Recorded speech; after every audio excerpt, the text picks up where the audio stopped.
and welcome to another video. Today I'm going to talk about the whole entire Shadowhunter TV series and the first season because it's the only season out. I originally wasn't going to do this video, but Christine from Poland Bananas Books, I'm sure you guys know who she is, in one of her videos was talking about how unless more people talk about what changes that we want to see, we won't really get the type of fandom and justice that we want in our fandoms that we like. And so that kind of stuck with me and rang a little ding ding ding bell into me. So I'm going to be talking about season 1 and the things that I really liked about the season and the things that I hope can hopefully be improved upon for season 2. I would give the first season a good solid C. I won't be going into too much detail about specific things within episodes. I didn't take any notes, but saying thus,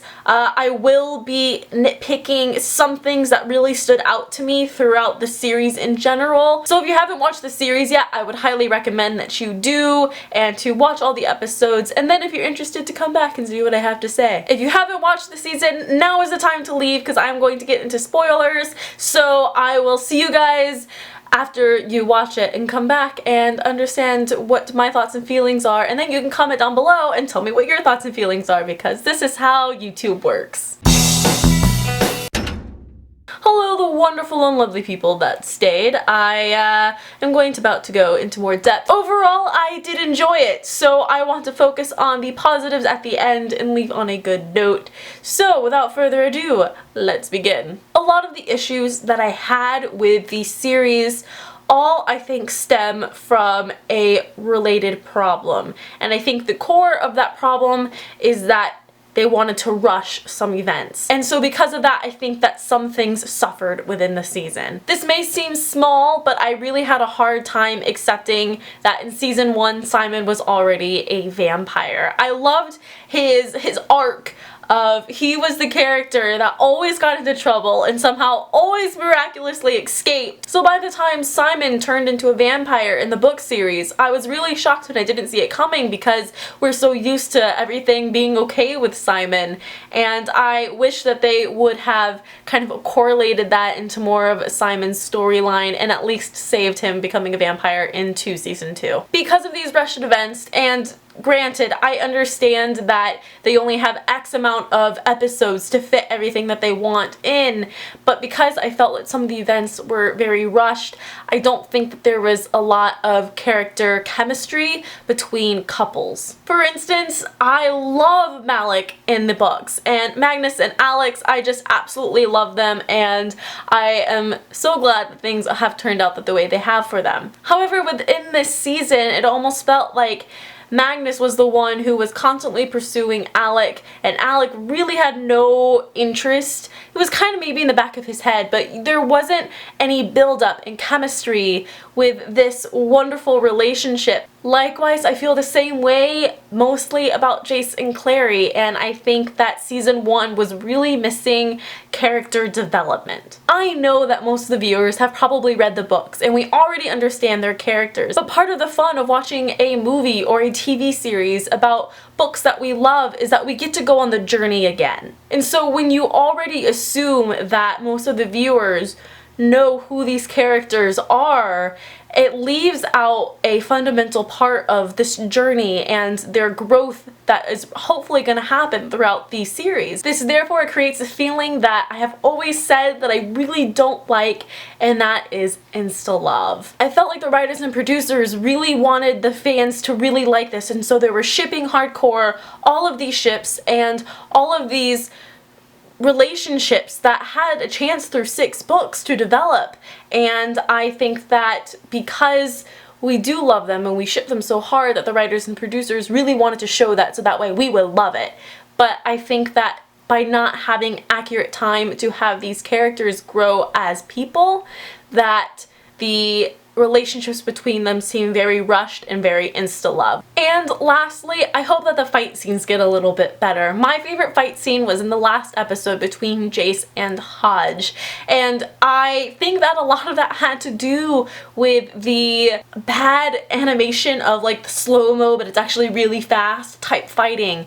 And I liked that we had in this scene, I think there was a lot less of that and it felt more real. I do think that the fight scenes have progressively gotten a bit better as the series has went on, but I would still like to see a little bit more choreographed or just less cheesy fighting. That's what I feel. It just feels cheesy. So those are the main issues and cringy-worthy things that I had about the series, and so now let's talk about the positive things, because there are those too, and I want to focus on those and hopefully have them continue out through season 2. So let's talk about my 2 favorite actors of this series. To me, these are the 2 actors that have stood out, and I just applaud them, and I think that they're really doing their characters justice above and beyond, and just like the books, and it's wonderful. Actor number 1 that I think is just brilliant and perfect, and I can't think of anyone else who would be more brilliant than this actor, is Roberto Rosende, I think is how you pronounce his name. I don't know, but he plays Simon in this series, and I think he is just brilliant. He has Simon's just characteristics, I think, really down pat, and he's exactly how I pictured Simon to be in the book. It's almost like this, like, awkward, geeky confidence, which really is oxymoronic and doesn't really fit together, but it works for Simon, and I think that the actor does a brilliant job of playing Simon and all his quirky, wonderful behaviors. Actor number 2 is Alan Van Sprang, who plays Valentine in this series. I already loved him because he was King Henry in Reign, and I absolutely love Reign, and so when I heard that this actor was going to be playing Valentine, I knew it was just going to be wonderful. He is evil and manipulative without being over the top, and it's just a really great thing to see how well he embodies this evil people. I'm in love. And I will admit that I thought the acting in the beginning of the shows was a little cringe-worthy, and everything and every line from mostly all the characters seemed very forced. But by the end of the last episode, I think my last episode was my favorite. I really highly enjoyed it, and I think that everything just flowed so well. So I don't know if the actors were more into their parts and kind of getting used to their characters, or I don't know if the writing got any better. I really don't know, but it's working, and I hope that they keep it up. And to also go along with this is Jace and Clarys' relationship. Now, I mentioned them a little bit in the cons, and I felt like their love was very insta-love.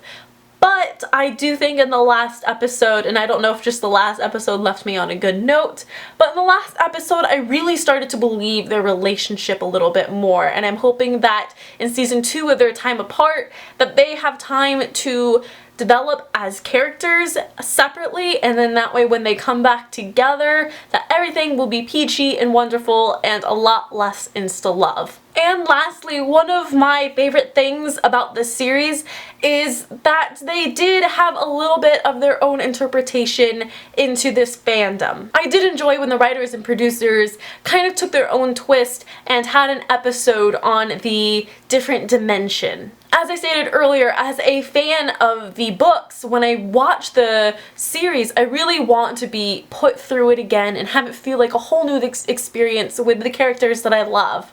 And so I really liked this whole new element of, while keeping true to the storyline, I liked the element that they were able to play with it a little bit more and do what they wanted to do. However, they have to be careful, because that's how plot holes and twists could start that don't seem true to the storyline. An example of this, in my opinion, is when Jace and Clary traveled to the alternate universe, and in this alternate universe, Jace and Clary were dating, and Valentine and her mom were together, and they were one, happy family with Jace as the boyfriend. However, if you think about it, in this alternate universe, if Jace was Clary's brother, she would have known this in the alternate universe and Jason and Clary wouldn't have been dating. So it's something that I really enjoyed seeing, and I liked how they had their own interpretation and they were able to play with things a little bit.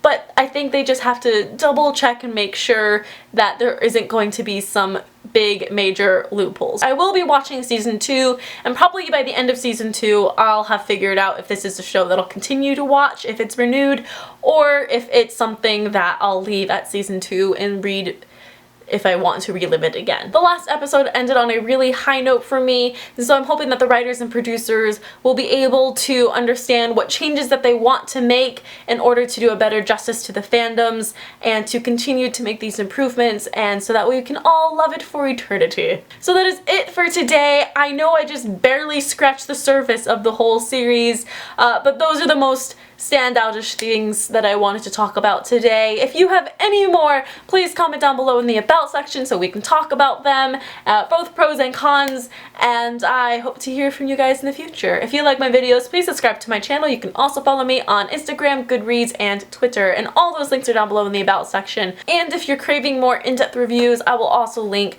Christine's videos down below in the about section so you can go check them out and relive the episodes with her very in-depth and wonderful reviews of each episode. So until next time, bye! Hello and welcome to a segment on my show where I talk about the books that I'm looking forward to coming out in the next coming month. So let's start with the books because my battery is running low. Whoopsie!